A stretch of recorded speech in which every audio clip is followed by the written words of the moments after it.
we're really excited to go to Alabama. Um, they've got a, a great team, very physical, big. Milrose playing really good. Their defense is playing exceptional. Um, got a huge offensive line. Burton is a real deal out at wide receiver. The kind of running back wise with McClellan and Williams. Both of them are really, really good runners. Um, Bond's an exceptional wide receiver. So they've got, they're Alabama and playing really well right now. Big physical football team. But we're excited to go over there and play the game. Um, so you said you would say after you watched the tape how you thought the O-line going back to how you had it, how that worked. What did you see? And then as you address the run game and the offense going forward, what has to happen for you? Well, there was so much movement that we couldn't stay in front of them. We couldn't get basically the pry backs and some things like that could open some holes up. We just weren't quick enough to stay in front of them. We practiced and knew what they were going to do in their mid front to their on player, and it just seemed like we were overreaching that situation. It was almost like we weren't quite seeing the game like we had practiced it. Maybe their movement was faster than what the scout team was able to do. But I think, because of the age of some of the guys, I don't know that we can make the moves and stay with the moves that we made. There may be one or two, but I think with Bo being a veteran there at center, I think we've got to start back there and then work from there. Some of our problems in the RPO when we hand the ball off and we're not blocking a linebacker, and we hand the ball off and he makes a play, sometimes it looks like an unblocked guy, which he is, but it's designed to throw the football if he's out of a area. And sometimes we handed the ball off, and that there was a couple, 2 or 3 times there that the guy made the play, and we weren't accounting for him. We were reading him. So got a lot of work to do in that area. I do think Ole Miss has a really good defense. They proved that when they played Alabama as well. I had a chance to watch that again. So we've got to get better. Our penalties, we're continue to work on that. It's we just got to keep the noise going all the time. I believe that might help. There's the rule on that a little bit is, we've got linebackers flinching, jumping, yelling, move several different times. I don't know if that's what the rule is intended for, but we've got to practice it like that is the rule and stay in there better. Coach, I was wondering, with Brady Latham specifically, what are you seeing from him on film that's maybe causing him to struggle a little bit this year? Well,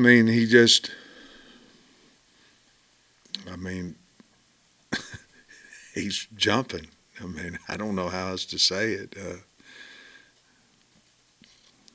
He's flinching whenever they say move.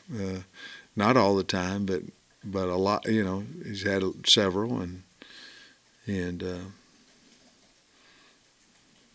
I don't know really how to answer that one. We kind of talked about it after the game on Saturday with, so many close losses. Is there, aside from penalties, is there maybe, a few other common denominators in those that you could, maybe turn those from losses to wins? Well, I think offensively running the ball successfully, whatever that may be. I think this team here, Alabama, rushed for low hundreds on Ole Miss as well. Not as well, we didn't. But what I'm saying is the consistency of first down. We're just putting ourselves in a hole all the time.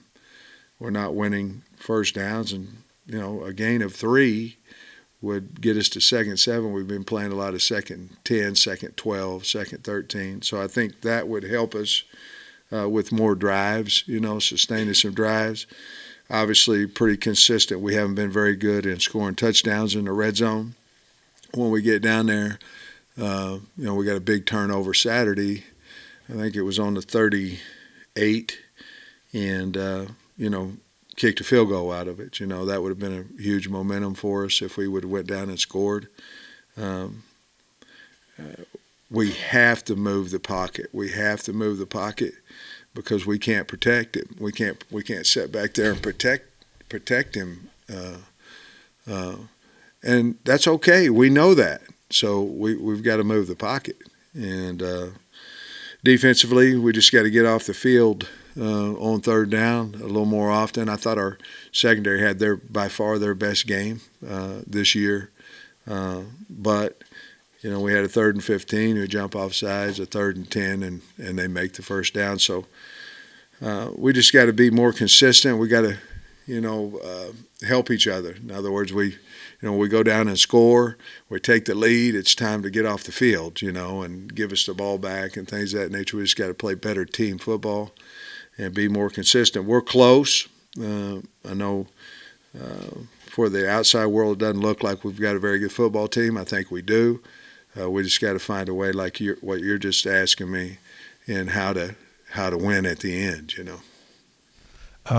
I know you have to take every game one by one, but when the fans saw the schedule that you had and this 4-game stretch you're in, and this is game number 4 of it, it just looks so daunting. And I wonder, are your players able to separate that, and get ready for each game, and you know what I mean, like wipe the slate clean and get focused on the next game? Well, I think you've seen that the answer is yes in that. You know what I mean?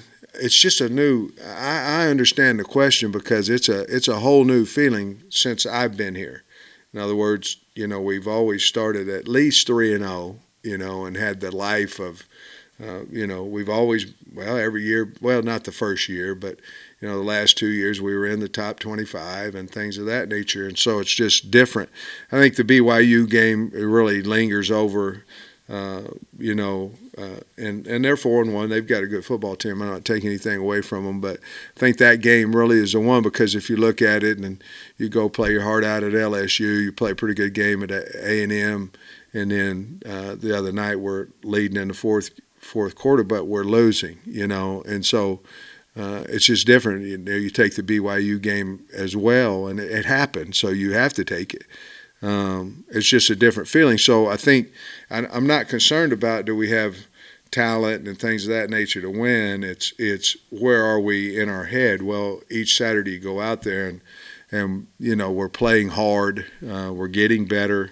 We just are still 2 weeks ago we made no penalties. And then we come back. So we just got to be consistent. But to answer your question, when you lose your will to fight, you're just a survivor, and how long can you just hang on to the rope instead of fighting? And I think we've got a group of fighters, and I think we'll be fine. Obviously, we've got Alabama on the road, and then,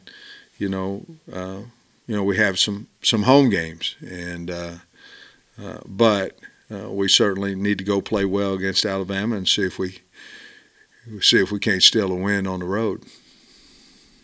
Yeah, Coach, you can tell they're still fighting for you.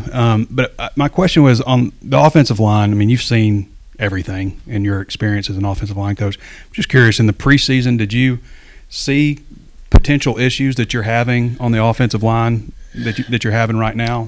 You know what happens, and you go into situational football, and where there's some things that might flare up in third down, protection. Absolutely. The other thing is, and when you talk about one, it doesn't mean you're talking negative about another, okay? But, we had Devin Manuel. I think there was at times during fall camp that I thought he was, 2, 3 best linemen we had. And then he basically has not played this year, which not only takes away from there, but then it takes away from some other things that possibly you might can do in movement when you don't have him. Tykees Crawford was another guy that has been hurt, this, that, and other. Now, that's not an excuse. You asked a question, and has it flared up? Yes, it did, but not quite as much, because we were a little healthier at that point, had a few more things we could do. How to fix that, you might get out of man schemes. In other words, it's like if you're having slide protection and you have backup. So I don't have this guy particularly just one-on-one. Now, tackles are different because if they stay outside, you're not, you can chip out and things of that nature. But if they blitz, you can't, because you're taking your chip out of it. But if I'm in a slide, I know I got backup. It's the same way when you run a true gap scheme. Everybody's going this way, someone's pulling. Guy moves, I got backup. When you're in a man scheme, which it could be on the backside, you're reading the linebacker or something like that. Now I'm one-on-one over here, okay? But over here, if anybody crosses face, I have no backup. So I think some of the plays that we're running, we got to back each other up. We're not there right now where we can go, okay, you can whip him, you can whip him, you can whip him. It's got to be, if he moves, someone's going to help me with this. And I think that's a little bit more where we're headed so we can have some type of success running the football. It's the same way in pass protection. There's things that's called as true gap schemes where you're just everybody's sliding. Now, they can beat you too off the edge if you don't watch it. But some of those things we have to do to cover up for movement. We're not handling it. It's not so much that we're getting just drilled one-on-one. It's we've got to have ability, if they're not moving, we've got to have ability to back each other up in our run game because we're getting so much movement. And movement has been the glaring thing for us. You mentioned KJ maybe in his head a little bit with getting hit so many times and stuff. Do you think maybe he's also, I know he holds himself to a high standard in this offense, still thinking about what to do and trying to be perfect and all that stuff, and ultimately having those issues that he's been having? I think so. I think he's pressing too, Trey. I mean, I think everybody could understand if he was. I think he's pressing. It's his senior year. A lot of things on his mind. He would be better at answering than me, but that's what I believe, that he's probably pressing. And he also has way more on his plate, much more on his plate now than he ever has. So it's been, I'm sure, difficult for him. But I do believe that he could really thrive and shine if we just protected him a little bit better. If you notice in the games that if he does have protection, we're able to throw and catch well. And when he doesn't, not so much, And I think that's with everybody. But I think he wants to be Superman, and I think he's probably pressing a little bit too much right now to make a play. Coach, first of the season, Coach Saban started Milroe, then he benched him a game, brings him back. Have you seen them adjust their offense some to fit Milroe? I mean, Yeah. because Kiffin they brought in the spread and stuff, but have you seen them adjust their offense some to fit Milroe? Milroe's great at throwing the deep ball. I mean, he is. And really, if you look a little bit about he and KJ let's say from a year ago, I think the thing with KJ, you'd say he can run and he can throw the deep ball, and I'm not saying Milroe can't make every throw. I'm saying he's fantastic at the deep ball. And they put some quarterback sweeps in. Yeah, they were quite a bit. When you go back and look at South Florida game, when Milroe didn't start versus now, yes, they're a run-first team, including using him, and they're throwing the long ball and connecting. Burton's a great one-on-one guy to throw it to. At one point, didn't the SEC try to have a deal where they would give both teams a bye the same week? Because Mississippi State's got a bye this week. You're going to play them playing 8 straight weeks. I mean, wasn't there an effort at one point to give both teams a bye, Coach? Well, I think there is on like those rivalry games. In other words, I think Georgia and Florida, if I'm correct, when I was at Georgia, I think both of us had a bye. Getting ready for that. But I think there are games like that where they're trying to, give both teams. I don't know if scheduling has changed that or what. I don't know. I know that my first year here, I believe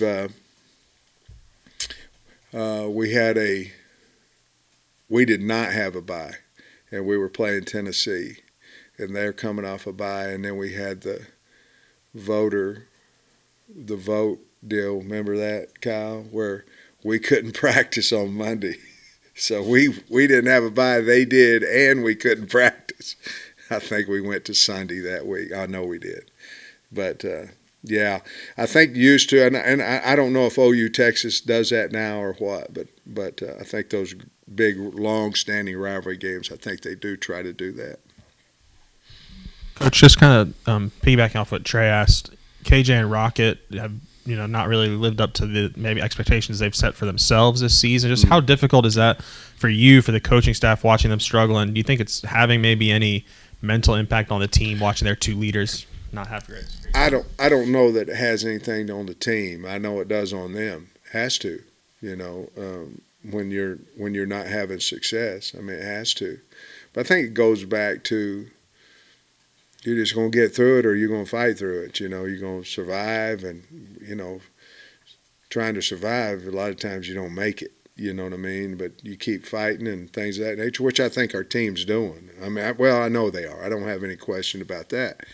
But those two guys with high expectations coming into the year and all that stuff, the thing they just got to keep remembering is you got 6, hopefully 7 games left, and a lot of work to be done.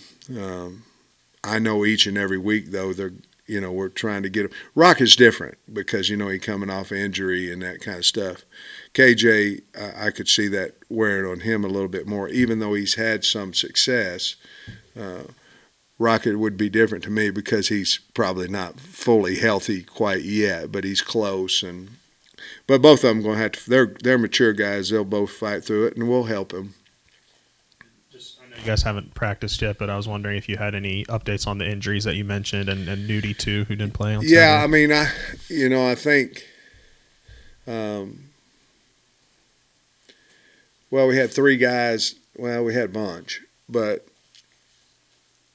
there's a possibility of about 5 not being able to play, and then a possibility of maybe 2 of those 5 being able to play. But we got to see through practice. If they can get through workout or get through a non-contact practice, things of that nature, and then those type injuries are daily evals to see whether they're able to play or not. It makes it hard too because you're on one side you're trying to prepare without them, and then in the other one you're trying to prepare with them, and So the sooner we can find that out, the better off it would be. But we've got a plan, but we've got about 5 that are question marks, big question marks.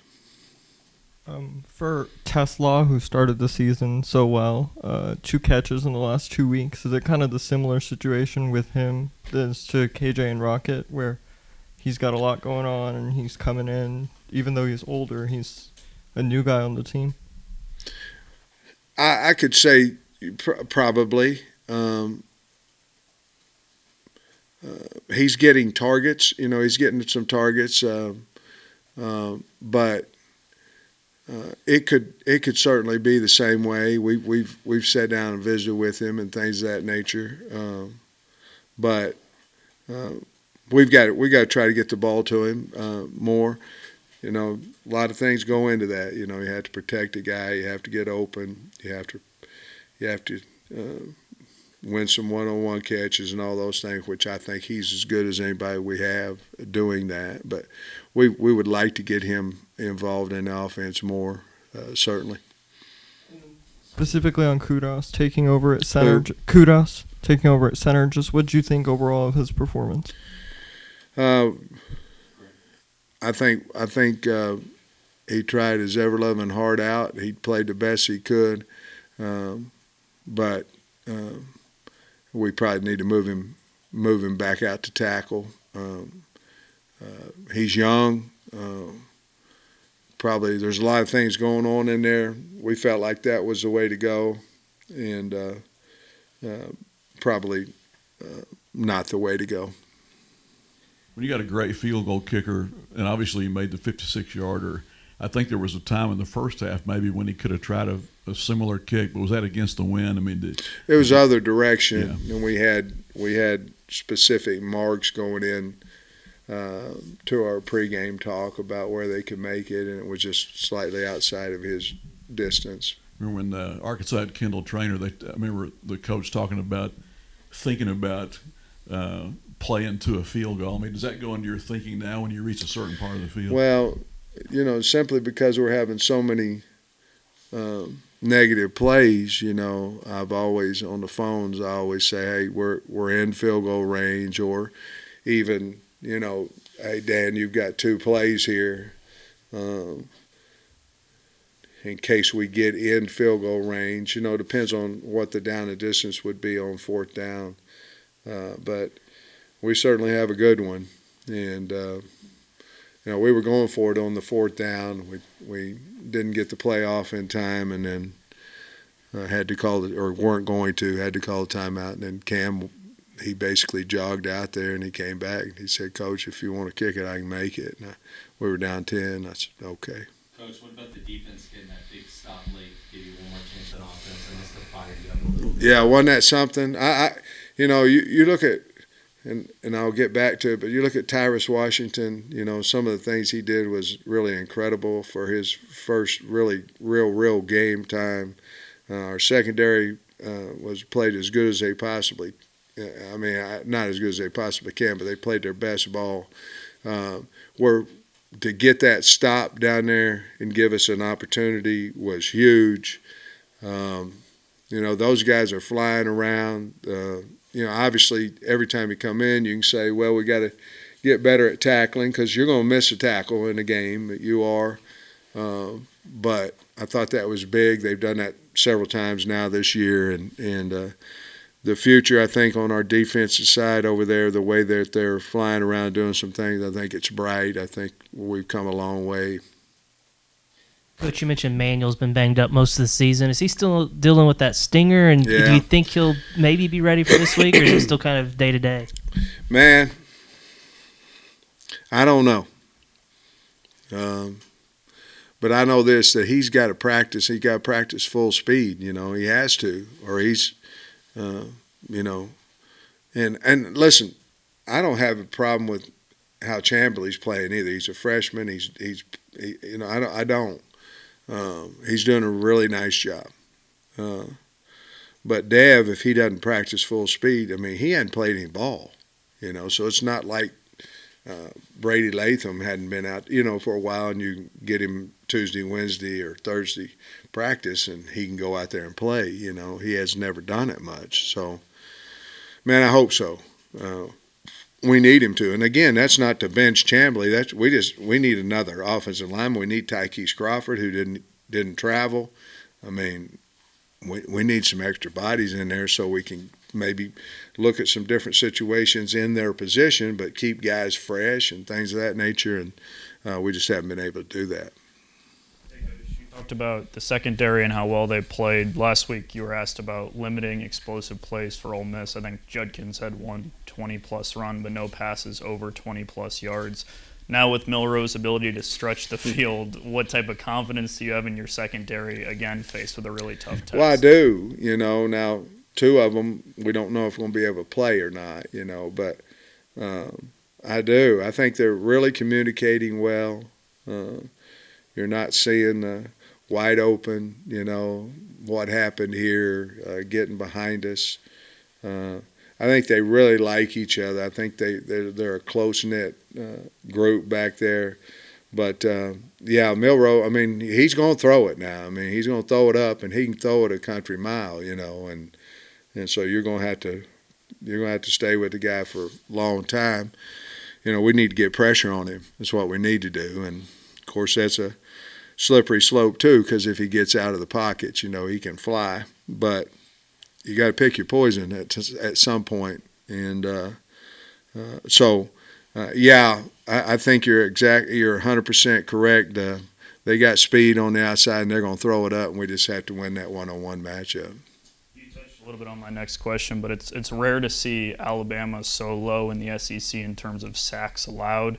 Obviously, you like the idea maybe you can get pressure on Milroe, but how important is it on the edge to keep contained on a guy like that? Yeah, big time. As we found out here last year, I think it's 28-23. We got 3rd and 13. Got the crowd behind us, and he takes off for 80 on us, and we didn't have anybody who could catch him. Really wasn't anybody real close to him. And so that's going to be a big deal, and he's the guy who makes them go, so obviously that'd be our number one concern. We're going to try to do everything we can to, make him uncomfortable. Usually when Arkansas plays Alabama, they're number 1 or 2. They're a little lower in the rankings. Oh, they're all the way down to 10 or 11. Yeah, I know.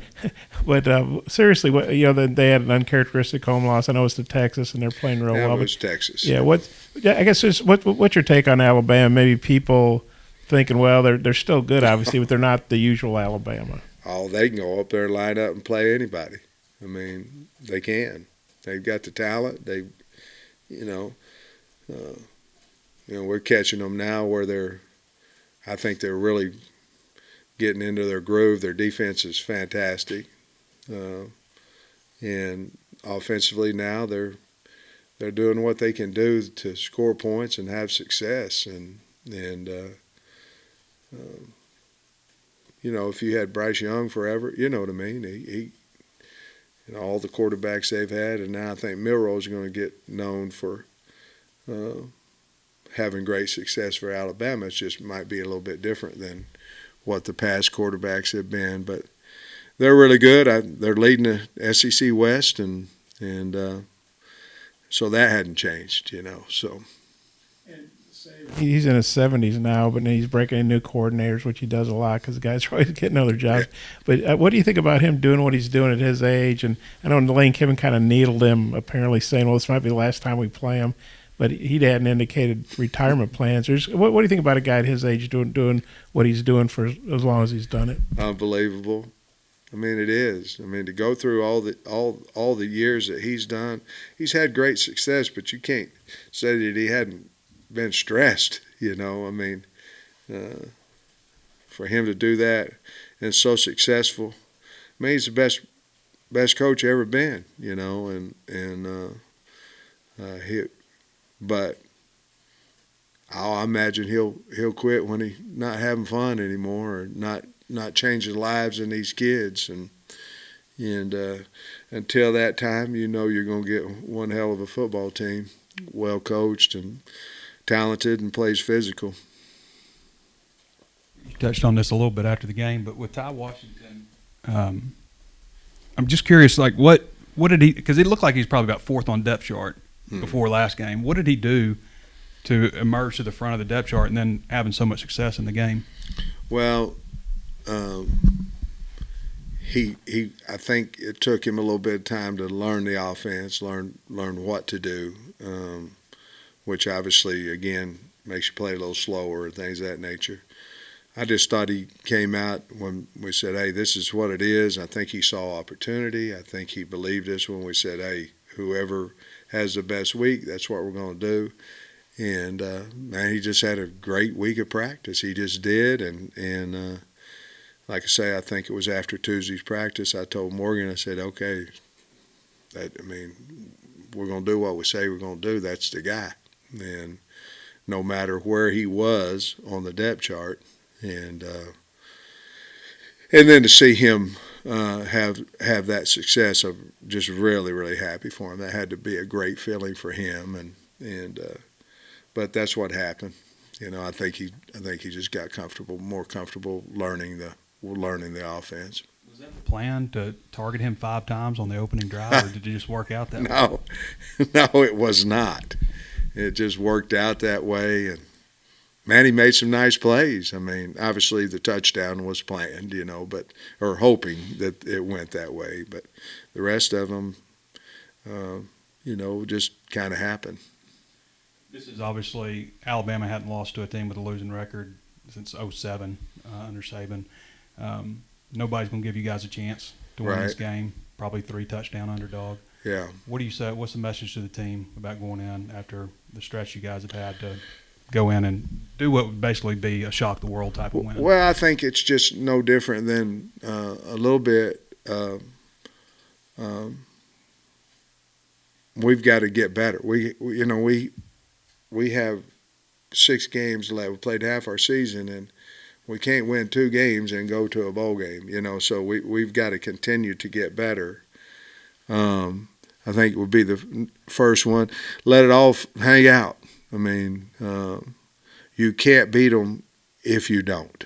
And so let's go over there and let's have some fun. Let's put a great game plan together and keep fighting. And we've got, in order for us to win, whether it be Saturday or forward, we got to concentrate on what we can do better. We've got to run the ball better. We've got to cut down on the pre-snap penalty.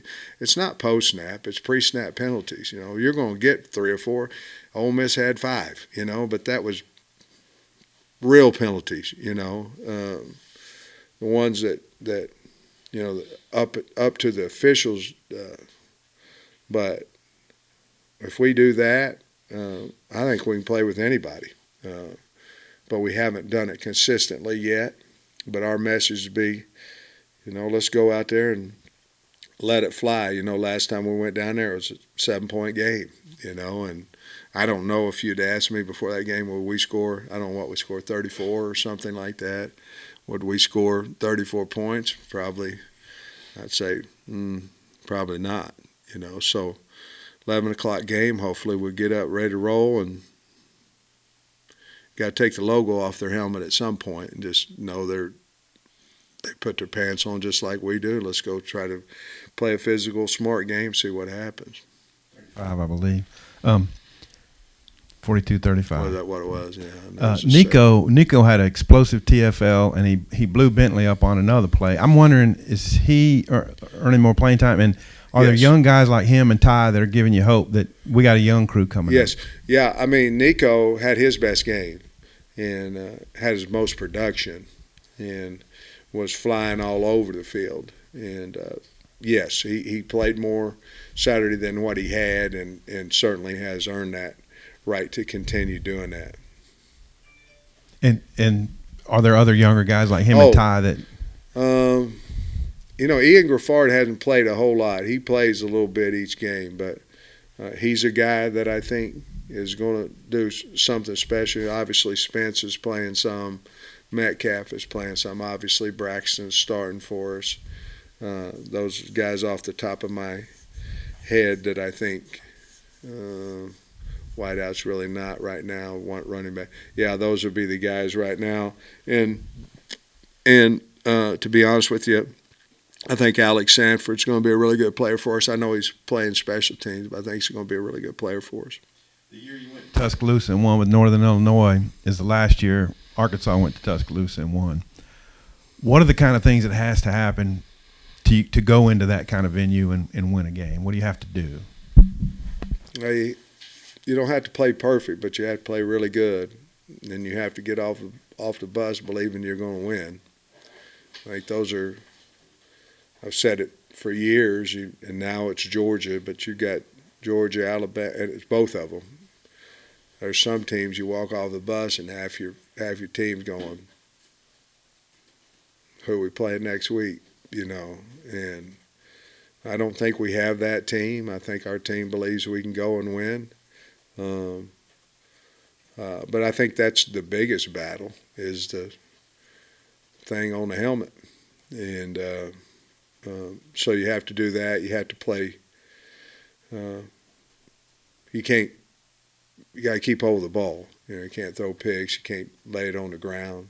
And you got to have some help. They have to help you. You got to get turnovers, some things of that nature, and to beat them at home like that. We'd have to play an extremely big time game for us, but we're capable of it, and it's about time we do.